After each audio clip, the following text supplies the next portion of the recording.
반갑습니다. 민법 총칙 법률 행위에 대리 대리권 할 차례죠. 이어서 볼게요. 자, 대리권의 범위 판례로 일단 한번 보겠습니다. 부동산을 매수할 권한을 수여받은 대리인에게 당연히 그 부동산을 처분할 권한이 주어지는 것은 아닙니다. 매수까지만 대리인은 할 수 있는 거예요. 부동산 소유자로부터 매매계약의 체결과 이행에 관하여 포괄적 대리권을 수여받은 대리인은 특별한 사정이 없는 한 약정된 매매대금 지급기일을 연기해 줄 권한이 있습니다. 부동산 소유자로부터 매매계약의 체결과 이행에 관해서 포괄적 대리권을 수여받았으면 매매대금 지급기일을 연기해줄 권한이 있습니다. 매수인을 대리해서 매매계약을 체결한 자에게 매매계약을 해지할 수 있는 권한이 주어지는 것은 아닙니다. 특별한 사정이 없는 한 대리인이 매수인을 대리해서 매매계약의 해제 등 일체의 처분권과 상대방의 의사를 수령할 권한까지 가지고 있다고 볼 수 없다고 어제 말했죠. 해제권은 형성권이며 처분 행위이기 때문입니다. 경매 입찰을 임하는 행위와 그에 부수하는 권한을 위임받은 대리인은 경락인이 된 본인을 대리해서 채권자의 경매 신청 취하에 동의할 권한은 없습니다. 예금계약의 체결을 위임받은 자가 가지는 대리권에 당연히 그 예금을 담보로 대출을 받거나 이를 처분할 수 있는 대리권이 포함되어 있는 것은 아닙니다. 부동산의 소유자로부터 매매계약을 체결할 대리권을 수여받은 대리인은 특별한 사정이 없는 한 매매계약에서 약정한 바에 따라 중도금이나 잔금을 수령할 권한도 있습니다. 부동산의 소유자를 대리해서 매매계약을 체결할 권한이 있는 대리인은 특별한 사정이 없는 한 그 잔금을 수령할 권한도 있다.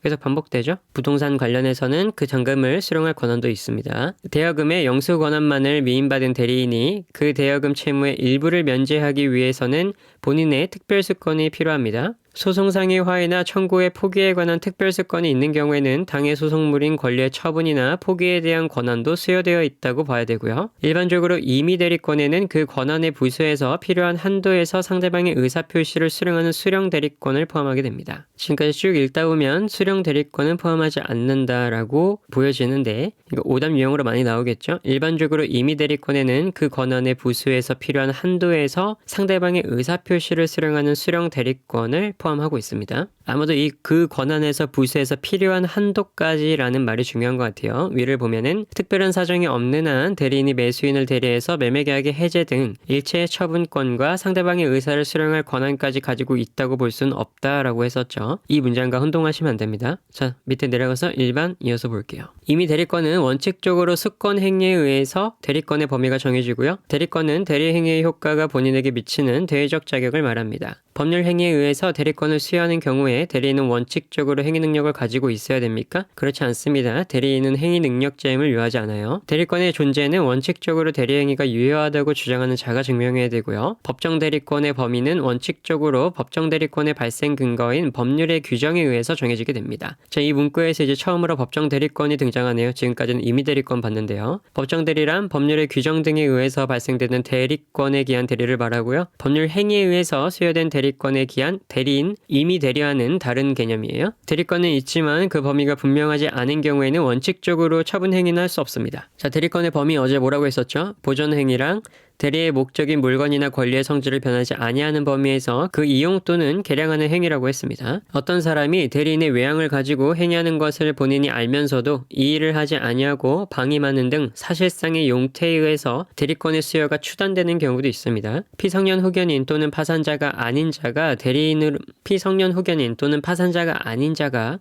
된 후에 성년 후견 개시 또는 파산 선고를 받은 때에는 대리권은 소멸하게 됩니다. 대리인의 성년 후견 개시는 대리권의 소멸 사유이나 본인의 성년 후견 개시는 소멸 사유가 아니겠죠. 대리하는 사람하고는 상관이 없으니까. 대리인은 본인의 허락을 얻어 본인을 위해서 자기와 법률 행위를 할 수 있습니다. 허락을 얻으면. 대리인이 본인을 위한 것임을 표시하지 않아도 상대방이 대리인으로서 한 것임을 알았거나 알 수 있었을 때에는 본인에게 효력이 생기게 됩니다. 복대리인은 대리인이 그의 권한 내의 행위를 행하기 위해서 대리인 자신의 이름으로 선임한 본인의 대리인을 말하는 겁니다. 자, 제가 본인이고 제가 대리인을 선임을 했어요. 그 대리인이 자신의 이름으로 다른 대리인을 선임을 한 겁니다. 그 대리인을 복대리인이라고 부르는 거고요. 복대리인은 대리인의 자신의 이름으로 선임했다고 해서 대리인을 대리하는 게 아니라 본인을 대리하는 대리인이 되는 겁니다. 권한을 넘은 표현대리의 규정은 법정대리, 임의대리에 모두 적용되고요. 대리인의 법률 행위의 효과는 본인에게 귀속되며 의사표시의 하자 유무는 대리인을 기준으로 판단하게 됩니다. 본인 기준으로 판단하는 게 아니에요. 의사표시의 하자 유무는 대리인을 기준으로 판단합니다. 무권대리 행위가 제3자의 위법 행위로 야기된 경우에도 본인이 추인하지 않으면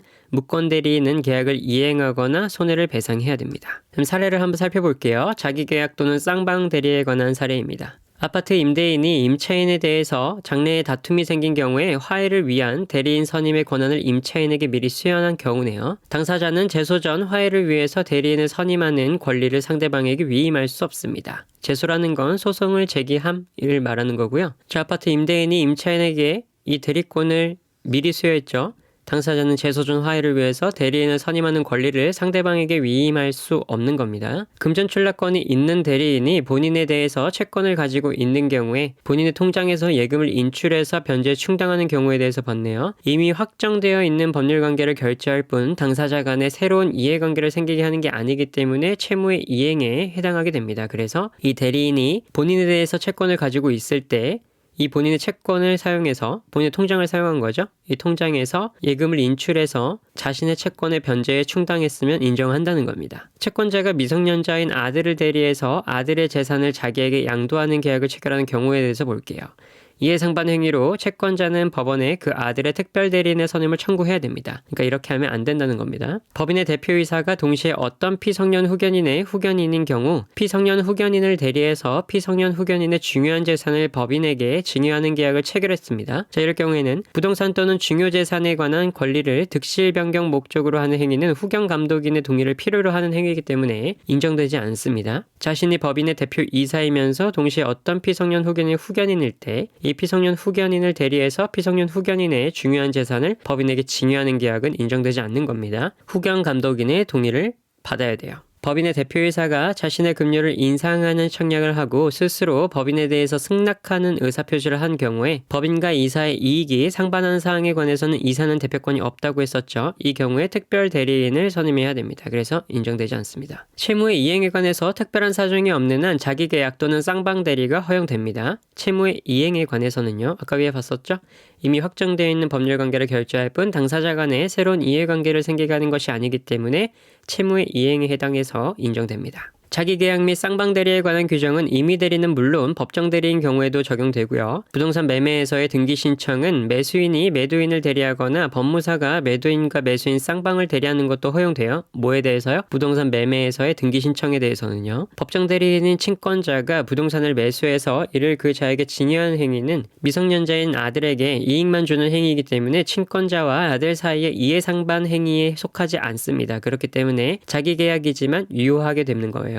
쌍방대리 행위에 대해서 본인이 이를 알고도 이의제기하지 않은 것은 본인이 묵시적으로 허락한 것으로 볼 수 있습니다. 부동산 입찰 절차에서 동일 건물에 관해서 이해관계가 다른 2인 이상의 대리인이 된 경우에 그 대리인이 한 입찰은 무효입니다. 원칙적으로 자기계약 또는 쌍방대리는 무효예요. 근데 채무 이행에 관해서는 허용되는 거고요. 예외적으로 갑으로부터 갑소유 부동산 매각에 대리권을 수여받은 을이 스스로 그 부동산의 매수인이 돼서 계약을 체결하는 것은 자기계약에 해당합니다. 을이 매수인이 되는 것을 갑이 허락하면 그 계약은 효력이 발생해요. 자, 본인이 허락하면 가능하다고 했습니다.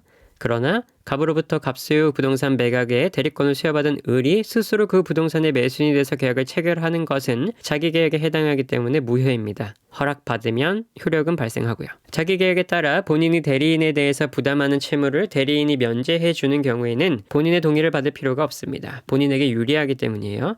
자기계약에 따라 본인이 대리인에 대해서 부담하는 채무, 그러니까 대리인에 대해서 부담하는 채무를 대리인이 면제해 줄 때 이때는 본인의 동의를 받을 필요가 없다. 자, 그리고 다음으로 대리권이 없는 자가 재단법인의 설립행위를 대리한 경우 본인이 추인하여도 언제나 무효이고요. 무권 대리인도 이행 책임을 지지 않습니다. 어떨 때요? 대리권 없는 자가 재단법인의 설립행위를 대리한 경우에요. 상대방 없는 단독행위의 경우에는 능동대리, 수동대리 상관없이 언제나 무효입니다. 본인의 추인이 있다 해도 무효입니다. 예금계약의 체결을 위임받은 자가 가지는 대리권에는 당연히 그 예금을 담보로 해서 대출을 받거나 이를 처분할 수 있는 대리권이 포함되어 있는 것은 아니다.